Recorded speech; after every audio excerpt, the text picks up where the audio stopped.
It was one of those moments where you can almost feel the tone shift before anyone even finishes a sentence. No soft openings, no easing into it, just a very clear signal that something had changed. Canada wasn't brushing this off anymore, and today made that impossible to ignore. Last year, we had President Trump just got elected, getting sworn in, put a full attack on our country, on our province, and we had no federal government. So compared to now, we had uncertainty, and we were out there saying, oh, Canada's great, and this is the reason you should make a trade deal, and we didn't know the rules. Well, we learned the rules with President Trump. There are no rules with President Trump. So as we move forward throughout the year, and as we move forward for this year, we're going to focus on what we can do to continue to thrive and prosper, how we can work collaboratively with all the provincial governments and the federal government as well. So I'm feeling, do you know what it is? I'm feeling very positive. And I was getting, when I say thousands of messages over the holiday season. And every time I returned a message, I'm feeling positive. Ontario Premier Doug Ford stepped in front of reporters for his first press conference after the holidays. And what stood out wasn't optimism or routine economic talking points.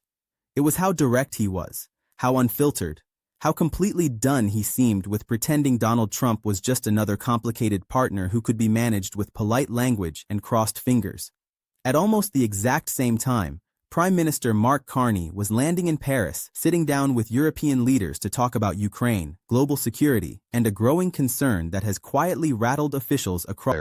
As I said, in the upheaval that President Trump caused, but we're going to focus on what we can do, and we're doing it. Collectively, by the way, when I say we, I'm talking all Ontarians, not the government, but everyone putting the rubber to the road. We're delivering on that mandate that we got elected by building the most competitive, resilient, and self-reliant economy in the entire G7. And last year alone, despite ongoing economic uncertainty, Ontario welcomed nearly $28 billion of investments. I'm going to repeat that, $28 billion of investments, creating nearly 57,000 new jobs. Across the EU, Donald Trump openly floating the idea of annexing Greenland. That timing mattered, because suddenly, Doug Ford's comments in Ontario didn't sound local. They sounded strategic. They sounded like one piece of a much bigger reset. On the surface, Ford's press conference was about jobs, infrastructure, investment, and economic growth, the kind of agenda you'd expect at the start of a new year. But underneath all of that was a blunt admission that Canada had finally stopped pretending. Ford didn't describe Trump as unpredictable. He didn't frame him as a temporary disruption. He described him as a political actor who doesn't operate within normal rules at all. And that framing changes everything. In my view, this wasn't Ford taking a swipe for attention. It was him explaining, in plain language, why Canada could no longer afford illusions. He pointed back to last year for a reason. When Trump returned to power, Canada was caught in uncertainty. Federal leadership was in transition. Trade relationships felt exposed. There was a sense of reacting instead of planning. Ford acknowledged that openly, saying Trump had come in full attack mode on Canada and Ontario at a moment when the country didn't yet have its footing.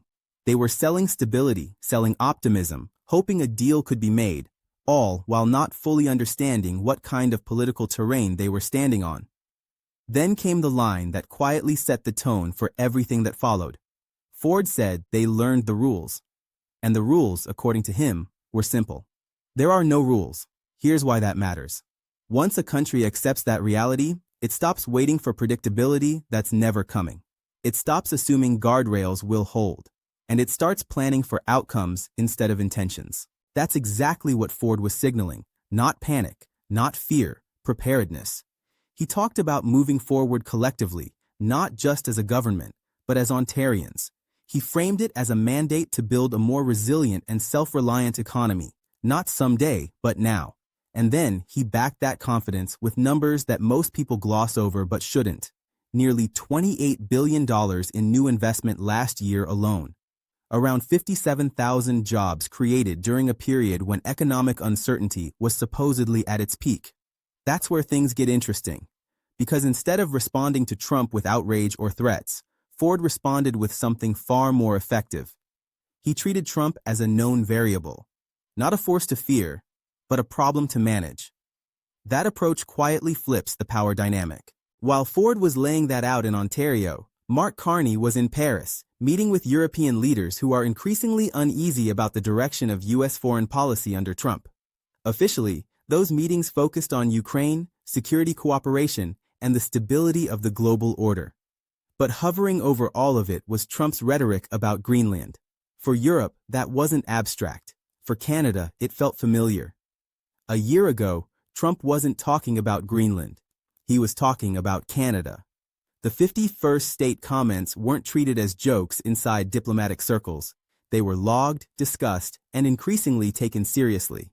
So when European leaders began connecting the dots, Canada found itself in a room full of allies who suddenly understood the same pattern. That's the part most people miss. Canada wasn't just reacting domestically anymore. It was aligning internationally. Back in Ontario, Ford kept coming back to one word: protection, not appeasement, not hoping tensions fade. Protection of jobs, industries, and provincial stability regardless of what Trump does next. He made it clear that this wasn't campaign talk. This was planning around Trump, not waiting him out. He acknowledged public concern about tariffs and uncertainty, then said something simple and powerful. He would keep fighting to protect Ontario, no matter what. Not because he expected cooperation, but because he no longer depended on it.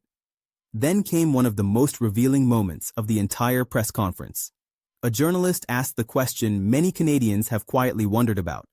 With Trump using language about drug smuggling, critical minerals, annexation, and even referencing Venezuela and Greenland, was that frightening? This was the moment where fear could have slipped in. It didn't. Ford didn't mock the question. He didn't downplay the seriousness of Trump's words, but he refused to give them emotional control. He said flatly that it didn't frighten him, and it shouldn't frighten Canadians either. Here's where his response really landed. He reframed the entire situation around reality instead of rhetoric. The U.S. and Canada are deeply integrated. Decades of trade, supply chains, and shared infrastructure can't just be unscrambled, as he put it. The solution, in his view, wasn't confrontation. It was expansion. Make the economic relationship bigger, not smaller. At the same time, he made it clear that Canada wouldn't put all its eggs in one basket anymore. Diversifying trade, shipping energy and goods globally, investing in critical minerals and small modular nuclear reactors, cutting red tape and speeding up approvals, moving, in his words, like greased lightning. And then he delivered the line that cut straight through everything. If there was one thing, only one thing, Donald Trump had done for Canada, Ford said, it was this. He woke Canada up. That wasn't praise. It was a reframing. Trump wasn't the villain or the hero in that sentence. He was the alarm clock. From the reactions I've seen, that line hit because it captured a broader shift in how Canada is thinking. No more pretending rhetoric doesn't matter. No more assuming threats stay hypothetical. No more waiting to see what happens next.